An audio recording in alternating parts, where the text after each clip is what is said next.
Hey guys, this is another rogue deck that I've been using for a while now. This is my Melffy deck profile. I've used it quite a few locals, topped a couple times. Gotten a lot of second places with it, couple ones. Haven't really done terrible with it. It's got a very good percentage of good hands, whether you're going first or second. It likes to go first, but it has no issues going second. Um, But yeah, this is my take on it. I've done a lot of months of research on it. Not a whole lot online, but from what I can gather, this is a lot of my choice cards. And hopefully this will help you get wins with Melffys. The three Wallies, obviously, staple. Lets you summon two different Melffys from your deck. Generally those targets are being like Puppy and Caddy, but situational. The three Puppies. Puppy summons any beast level 2 from your deck to the field. Great for Calantosa, great for actually tutoring out Wally and then getting Caddy and something else, but yeah, 3 of those. I only play 2 Caddy. You don't really need to search a whole lot. I mean, the deck pretty much does a good job of cycling through whatever you need, whenever you need it. So 2 of those. The one-ofs, Fenny, Pony, Penny. Penny's newer. I don't use Penny a whole lot, but whenever I need it, it's there. Pony, obviously good for the long game. Fenny gets troublesome cards out of your hand, like Countosses that you accidentally did draw. Starter cards being Rescue Cat.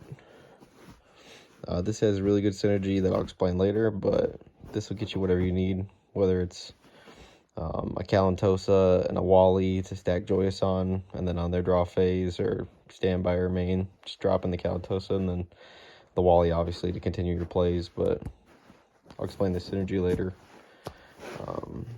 Deep Sea Diva. It just summons out another level 2 from your deck. Real simple. Most of the XYZs are just require level 2s, so pretty simple there. And of course, the honorary Melffy card, Nimble Beaver. Pretty self-explanatory. Normal summon one, special summon another from graveyard or deck. 2 level 2s. A card I like to run at 1. I know we have Penny, but sometimes Hop Your Squadron is clutch when you need that extra tuner from hand. The 2 Calantosas for pops. I've thought about 3, but it just bricks too much when you run it at 3, so 2 is generally the best number for me personally. That's it for the main lineup of monsters. Now we get into the hand traps. This format, if you don't play this card, you're not really playing, but 3D Shifter. This deck has no issues playing around D-Shifter, so dropping it on either your turn or on their turn, if you're going first or second, does just fine. Because this hits whatever you need it to hit, whenever you need it. I know a lot of people are losing faith in Ash, but have faith in the forehead.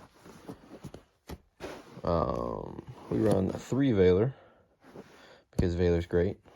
Whether you hit a Luber or a Havnus or whatever you need to hit, she's there for you. Tech card that I run that I haven't seen anybody else run in any deck aside from what you're about to see. This card is nuts. I win games all the time, whether going first or going second, being able to drop a negate on their side and then dropping this. I run this. The Iris Sword Soul at 3. What I was talking about earlier, since we're running 3 Veiler, you're also running Rescue Cat. Rescue Cat summons 2 beasts from your deck, and their effects are negated. So if you go turn 1, Rescue Cat, Tribute, summon 2 level 2s that are negated, you can drop Iris Sword Soul right there. So turn 1, you're already set up with the Iris.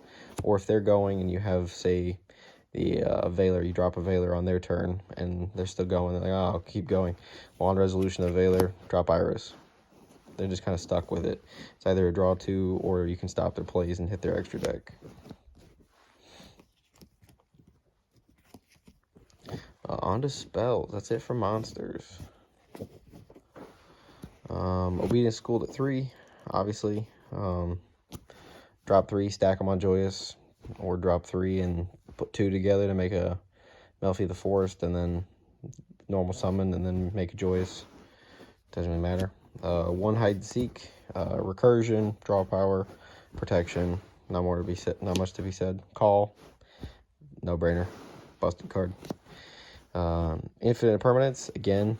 Iris Sword Soul. Everything's about negations. This is a very control heavy deck. If they can't play, you can win. Extra deck. We play Melffy the Forest at 2. Obviously, searching. It's just great. You can search most of the cards that you need. It also has the effect negation and attack stops with that negation. And you can also summon your Iris Sword Soul off of the negate because of Melffy's negate. And it's permanent, so fantastic. 1 Joyous. You don't need more than 1. I've never needed more than 1. If they do somehow destroy it, you just recur it with Melffy the Forest, or the continuous spell. 2 Ronins because I don't target and my tokens are bigger than yours.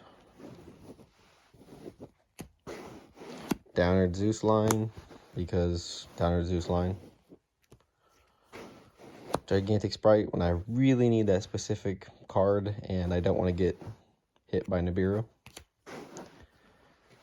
2 Mary Melffys, good interaction, and you can get a level 2, and if Penny's engraved, you can stack a material underneath it as well. Pennies and hop ears make heralds.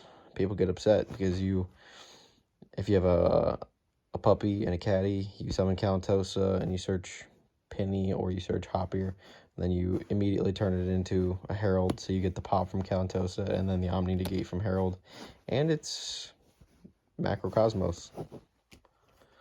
Cards that don't come up too often that I enjoy using, Desert Locust and Draco Berserker. Penny can make locusts, and then if you still have a Calantos on field, you turn it into Draco Berserker, so you get to rip a card from their hand, and then you have the Draco Berserker, which is a free banish. Side deck. I thought long and hard about what I wanted to run a side deck. These are what works for me. Obviously, these are all choices that I made. Yeah. Ghost Ogres. Easy swap outs for the Dimension Shifters if you're playing against, like, something that doesn't really care too much about D-Shifter, like Fluunderies or whatever. Hits their field spell in their back row. MSTs, because MST's been a staple in my decks for a long time. People swear by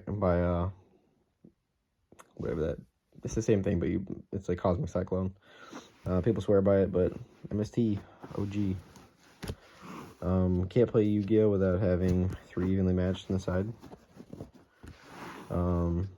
I still run 3 Phantasme.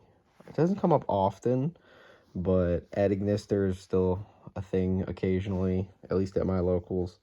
And Sprite still a thing. And it still has that targeting negation, which nobody ever remembers. But when your opponent activates a card or effect that targets a monster, you can discard a card, negate, and destroy. So, draw power, negation, destruction, it's good stuff. And Nibiru's. Any of the hand traps can be swapped out for any of the hand traps. But, I mean, against tier and against other things, Nibiru is still clutch in certain moments. Hopefully you enjoyed the deck profile. Hopefully you learned something. Like I said, I've topped numerous times, and everybody looks at me like, why are you playing that? Why aren't you playing the Sprite variant or the other variants? And it's like, I'm a dad, budget player. I know some of these cards aren't too super budget, but for the most part, you can get the whole deck in $50 or less. So, good luck.